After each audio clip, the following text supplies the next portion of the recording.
नमस्कार, SBT news में आपका स्वागत है। पेश है 18 नवंबर शनिवार दोपहर 3:15 बजे राजस्थान की 15 बड़ी खबरें। इस न्यूज बुलेटिन के प्रायोजक हैं विन्नी केक एंड मोर। सबसे पहले नजर डालते हैं आज की हेडलाइंस पर। राजस्थान में बीजेपी की नहीं हुई ऐसी दुर्गति, अशोक गहलोत बोले विपक्ष की जिम्मेदारी से भटकी भाजपा। पेट्रोल डीजल के रेट की समीक्षा करेंगे मोदी। सीकर माउंट आबू के बाद हनुमानगढ़ में गिरा पारा। इंटरनेशनल पुष्कर मेले की हुई शुरुआत। चुनाव ट्रेनिंग में खाना नहीं मिलने से कार्मिकों ने बजाई खाली थाली। और अब खबरें विस्तार से सुनिए। राजस्थान के मुख्यमंत्री अशोक गहलोत ने एक बार फिर बीजेपी पर हमला बोला। उन्होंने राजस्थान में बीजेपी को लेकर निशाना साधा।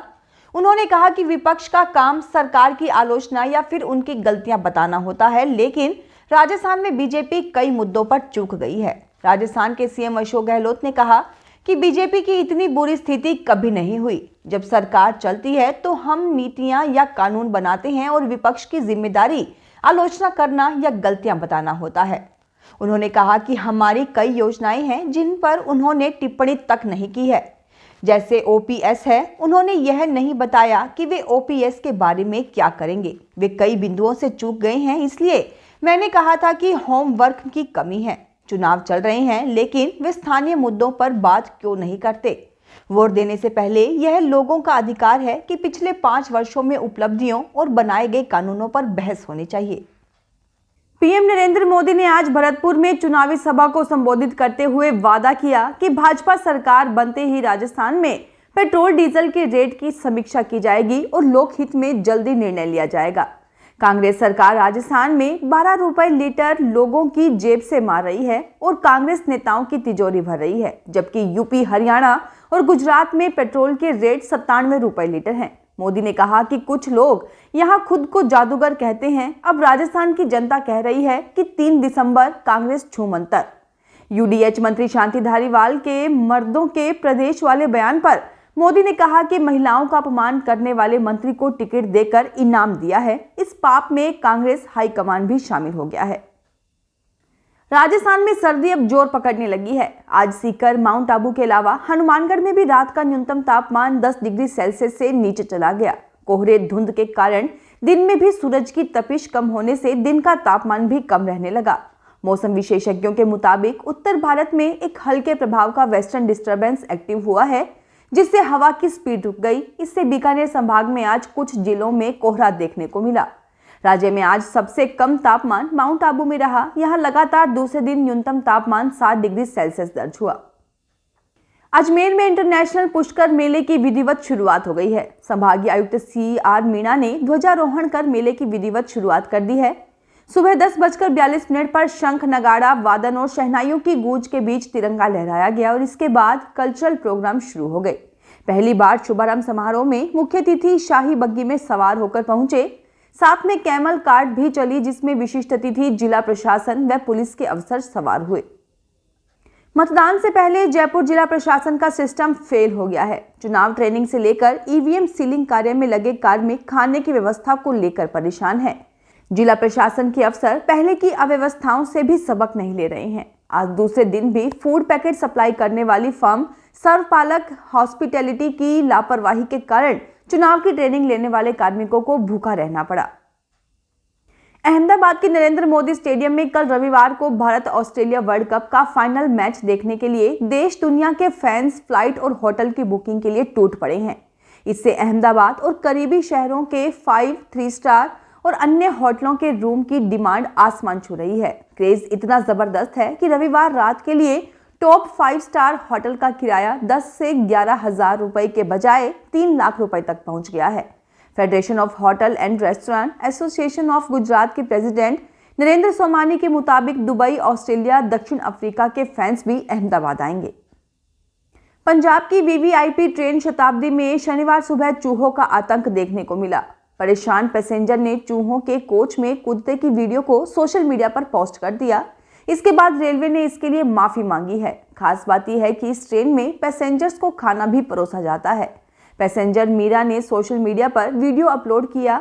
उन्होंने बताया कि शताब्दी ट्रेन संख्या 12014 शनिवार सुबह 4:55 पर अमृतसर से नई दिल्ली के लिए रवाना हुई, लेकिन इसमें चूहे लोगों के पैरों के नीचे कूदते रहे। Consortium of national law universities ने संयुक्त विधि प्रवेश परीक्षा क्लैट के पेपर पैटर्न में बदलाव किए हैं। अब तक प्रवेश परीक्षा में 120 मिनट के अंदर छात्र छात्राओं को 150 प्रश्न हल करने होते थे। 3 दिसंबर को होने वाली परीक्षा में 150 की जगह 120 प्रश्न पूछे जाएंगे। पेपर में अंग्रेजी भाषा, सामान्य ज्ञान, कानूनी तर्क, तार्किक तर्क और मात्रात्मक तकनीक सहित समसामयिक के 120 प्रश्न 120 मिनट में हल करने होंगे। हर सवाल के लिए 1 अंक मिलेगा, जबकि प्रत्येक गलत जवाब के लिए 0.25 मार्क कटेंगे। नेशनल टेस्टिंग एजेंसी की ओर से आयोजित की जा रही देश की सबसे बड़ी इंजीनियरिंग प्रवेश परीक्षा जेईई मेन की आवेदन प्रक्रिया जारी है। जेईई मेन परीक्षा 2 सेशन में 24 जनवरी से 1 फरवरी के बीच व अप्रैल सेशन 1 से 15 अप्रैल के बीच आयोजित की जाएगी। अब तक जेईई मेन में जनवरी सेशन की परीक्षा के लिए 5,50,000 से ज्यादा स्टूडेंट्स आवेदन कर चुके हैं। आवेदन की अंतिम तिथि 30 नवंबर तक है। टोंक जिले में निर्वाचन आयोग के निर्देश पर शांतिपूर्ण और पारदर्शी विधानसभा चुनाव कराने के पुख्ता इंतजाम किए जा रहे हैं। चारों विधानसभाओं के 1110 मतदान केंद्रों में से 555 मत केंद्रों पर सीसीटीवी कैमरे लगाए जाएंगे और इनकी लगातार मॉनिटरिंग की जाएगी। इनमें 316 संवेदनशील और अति संवेदनशील केंद्र भी शामिल है।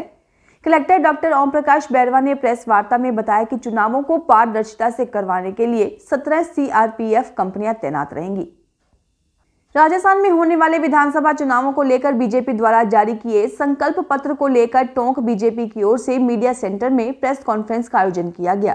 इसमें दिल्ली सांसद रमेश बिधूड़ी ने बीजेपी के घोषणा पत्र को संकल्प पत्र बताते हुए उसे सरकार बनने पर पूरा करने की बात कही। इस दौरान उन्होंने पीएफआई पर भी हमला बोला। सांसद बिधूड़ी ने कहा कि जो पीएफआई देश भर में बैन है, उसे राजस्थान सरकार रैली निकालने की स्वीकृति दे रही है।